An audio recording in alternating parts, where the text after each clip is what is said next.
the whole South Florida scene with mixed martial arts. Thiago is training down, and he's been with American Top Team, and he's in South Florida in Coconut Creek, and it's a big gym, and we have a lot of big gyms here, and a lot of guys who train here. But I mean, explain. That place is massive, and there are so many fighters coming out of there fighting for all different organizations. Yeah, I mean, we're considered right now the #1 gym in the whole world. You know, I mean, America Top Team, we got great teammates, we got the best coaches, and we got great infrastructure. You know, it's just we got everything that an athlete can ask for. You know, and I'm really lucky. I'm really lucky to be part of it. You know, and I train it with great guys and got all the support, so I can't ask for anything else. Who's the best fighter out of the gym right now? The best fighter out of the gym right now? I think we got a lot of them, you know. I mean, I can't name one. No? No. You can't say yourself? Nah. No, you wouldn't do that? Nah. Can't do that. You have a lot of new guys coming in, too. Yeah. We're seeing some new faces. I want you to mention some of those guys in a second. Some that I know, he's an old face, but wasn't Chuck Liddell down there to try to mix it up a little bit?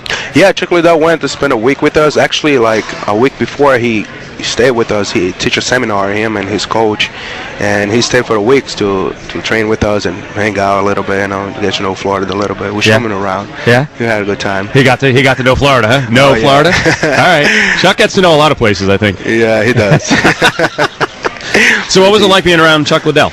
Man, the guy is a legend, you know, big celebrity, so that's no way you can miss the guy, you know. Everywhere we go, it's like we get stopped and everything, so it was pretty cool. He's a really nice guy. It's pretty interesting, don't you think, Dave? That Chuck Liddell at 39 years old, and he's had basically one trainer his entire career, and even he's to the point. We were talking a lot with Kenny Florian about the evolution and that you always have to be growing, and we've seen Chuck needs to grow.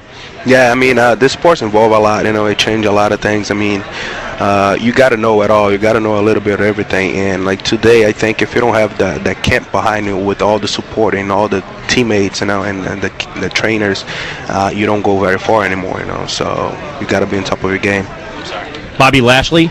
Bobby Lashley's training with us now. Let's explain who Bobby Lashley is. A WWE wrestler, former NAIA wrestling amateur champ. He's, I think, 32. Massive guy. I don't know if is he as big as Lesnar? He's pretty big. He's pretty big, though. I think he's a little bit smaller than Lesnar. Yeah, but probably 6'3" and 260. Yeah, something like that. He's huge. Yeah. So what's it look like with him? I think his fight just got canceled. He was going to fight in a couple weeks. Yeah, it got canceled. I mean, he's a really nice guy, though. It's amazing. You know, it's a guy that big, being so nice. You know, he talks smooth and everything. Yeah. Man, you look at him, man, this guy's kidding me. You know, he can't be that.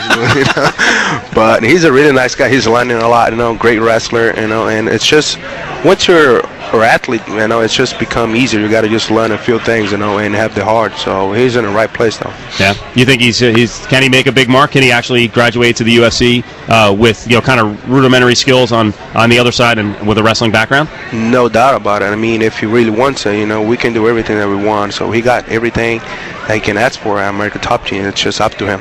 Yeah. So does it bother you? Because a lot of fighters seem bothered by the Lesnar thing, that he got a title shot so quick. He won it. How do you feel about it? Because there are a lot of fighters who are like, it wasn't fair.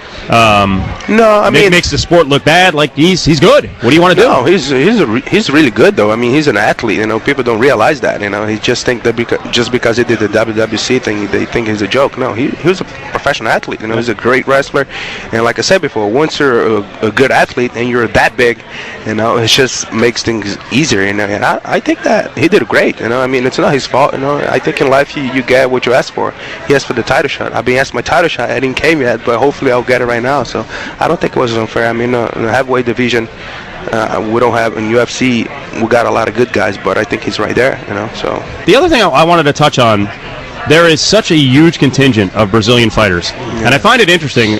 Lyoto Machida said it the other day. He's fighting another Brazilian in Thiago Silva, and said he's not really that comfortable with fighting a fellow Brazilian, but he's going to do it. And it kind of struck me as a little bit odd, because as Americans, Dave, you've ever heard an American go, yeah, I don't want, as an American, I don't like it, you know, even if it was in another country, even if it were in Japan, you never hear, you know, Kevin Randleman go, you know, I don't want to fight Mark Coleman. They wouldn't fight, but it's weird. Why do you guys why is there such a brotherhood? I mean, it's not like Brazil is a population of 300. No, it's not even that. I mean, because people that live in Brazil, I mean, they have a different mentality that once you come here and see the sport growing, and it's just a different attitude, a different atmosphere, you know, in Brazil than here in the United States. You know, here is more professional and everything.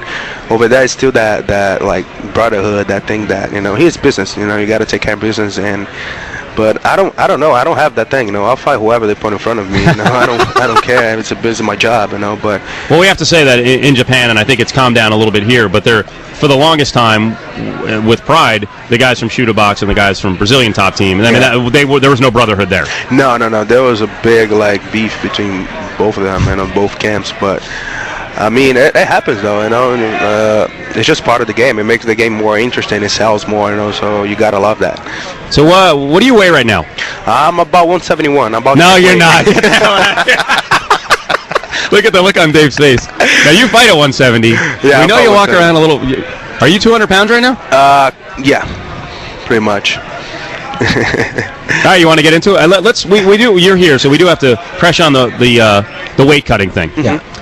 There's been issues in the past, and you got a lot of crap for the fight against Matt Hughes. Has it calmed down, and did you understand why people were kind of angry about the whole thing? I know you were injured going in, and you couldn't make weight, but you wound up smashing the guy, and you probably had a good-sized weight advantage on him.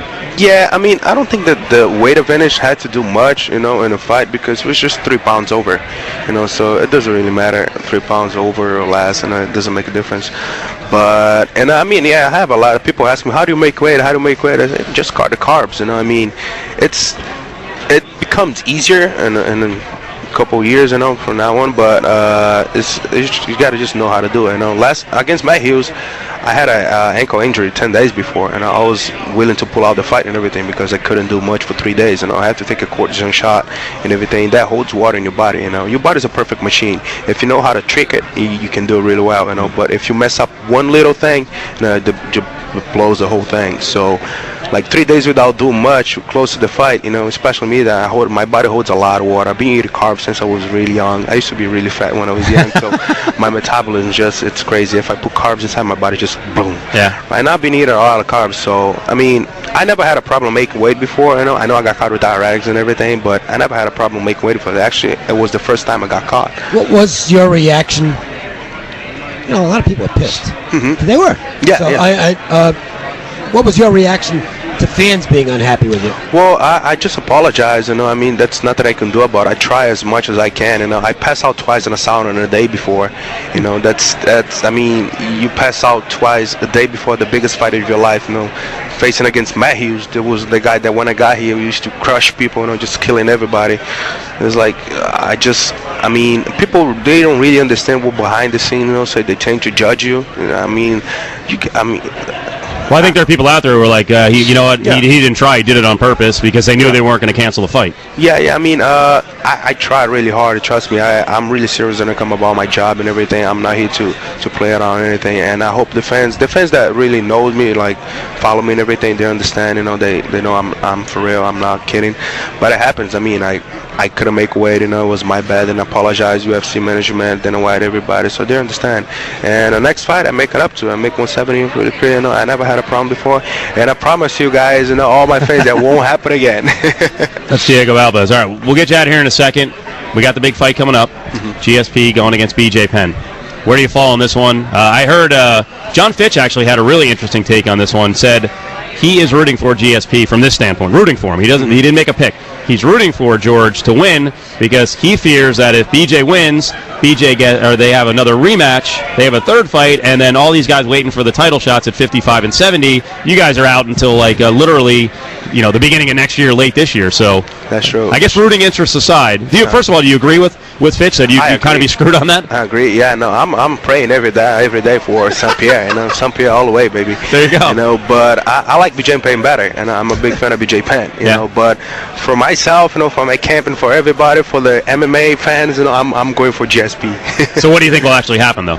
I hope GSP. I don't really know. It's a tough call, though. It's a really tough call. If you look at the last fight, you know, BJ Penn had it in the first round, but he kind of got tired, and GSP is just, you know, he's an animal. You know, he doesn't stop. So I don't really know. I hope St. Pierre, you know, but I don't really know.